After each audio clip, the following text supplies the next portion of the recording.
नमस्कार, मैं हूं मनमोहन भट्ट। राज्य सरकार आमतौर पर अपने अधिकारियों की नियुक्ति करती है।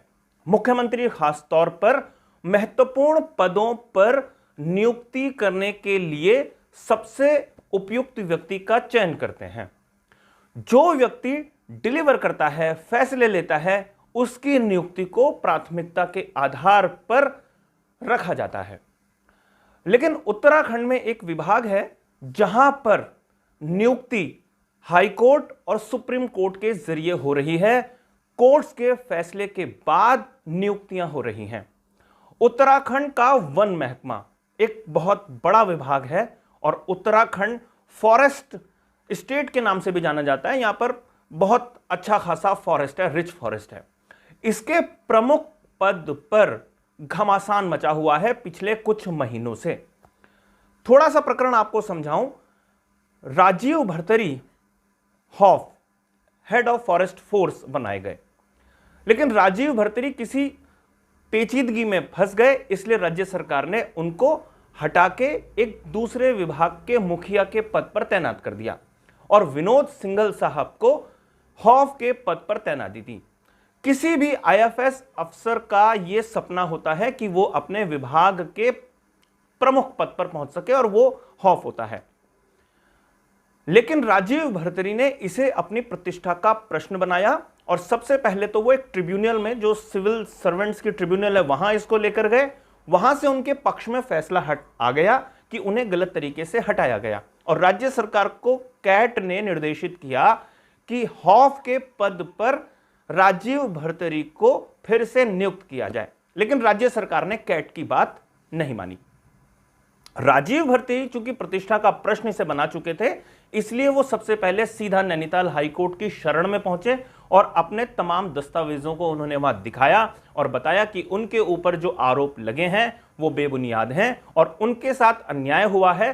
संविधान ने जो उन्हें अधिकार दिए हैं उनका हनन हुआ है, इसलिए राज्य सरकार को निर्देशित किया जाए कि उन्हें फिर से हॉफ के पद पर, वन विभाग के प्रमुख के पद पर तैनाती दी जाए। अब नैनीताल हाई कोर्ट के सामने राज्य सरकार अपना पक्ष रखती, या जो तैनात थे उस समय हॉफ विनोद सिंघल अपना पक्ष रखते, उससे पहले ही नैनीताल हाई कोर्ट के फैसले ने सबको चौंका दिया और आदेशित यह था कि 10 बजे तक हॉफ के पद पर राजीव भरतरी की नियुक्ति की जाए।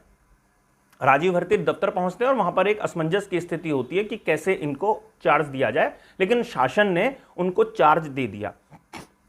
वैसे मैं आपको बताऊं, नैनीताल हाई कोर्ट के आदेश के बाद राज्य सरकार के पास कई तरीके के और रास्ते होते हैं। वो डबल बेंच में जा सकती है, वो सुप्रीम कोर्ट का दरवाजा खटखटा सकती है, लेकिन कई बार कोर्ट की बात का, कोर्ट के आदेश का मान रखना होता है और खास तौर से तब तो बहुत ज्यादा जब आदेश इस तरीके का है कि सुबह 10 बजे तक राजीव भरतरी को नियुक्ति दे दी जाए। खैर, वो राज्य सरकार ने नियुक्ति दे दी, लेकिन राजीव भरतरी की नियुक्ति को सुप्रीम कोर्ट में चुनौती देने के लिए पहुंच गए विनोद सिंघल। अब विनोद सिंघल की जो प्रार्थना थी, एप्लीकेशन थी, याचिका थी, उस पर सुप्रीम कोर्ट ने संज्ञान ले लिया है और सुप्रीम कोर्ट ने नैनीताल हाई कोर्ट के फैसले पर स्टे दे दिया है, उस पर रोक लगा दी है। यानी अब वन विभाग में प्रमुख के पद को लेकर जो घमासान था वो सुप्रीम कोर्ट पहुंचा और विनोद सिंघल के पक्ष में सुप्रीम कोर्ट ने यह फैसला एक तरीके से दे दिया है। अगले 2 हफ्ते में ये दोनों ही अफसर, राजीव भरतरी और विनोद सिंघल, दोनों ही रिटायर हो रहे हैं। लेकिन प्रतिष्ठा का प्रश्न दोनों ही वरिष्ठ अधिकारी इसे बना चुके हैं। जाहिर सी बात है कि विनोद सिंघल शायद मुख्यमंत्री और वन मंत्री या शासन की पसंद थे, इसीलिए उनको हॉफ के पद पर नियुक्त किया गया था और राजीव भरतरी को वहां से हटा दिया गया था। अब चूंकि राजीव भरतरी ने सीधा शासन से अपने अधिकारों को लेकर मांग की और नैनीताल हाई कोर्ट तक वो पहुंचे, लेकिन अधिकार विनोद सिंघल के भी थे और वो पहुंचे सुप्रीम कोर्ट में। अब देखना यह है कि 30 अप्रैल को ये दोनों ही अफसर रिटायर हो जाएंगे, तो हॉफ के पद से कौन सा अफसर रिटायर होगा, इस पर सबकी नजरें हैं। राजीव भरतरी जब हॉफ के पद पर नैनीताल हाईकोर्ट के आदेश के बाद फिर से नियुक्त हुए तो आनन फानन में वो फैसले लेने लगे थे, लेकिन शासन ने उन पर रोक लगा दी थी। इससे यह अंदाजा तो लग ही रहा था कि राजीव भरतरी को फिर से विभाग के प्रमुख बनने से शासन या सरकार खुश नहीं है।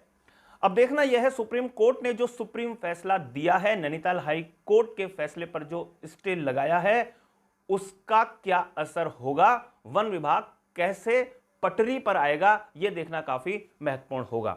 साथियों, अभी के लिए फिलहाल इतना ही। अगली रिपोर्ट में आपसे फिर मुलाकात होगी, तब तक इजाजत दीजिए। नमस्कार।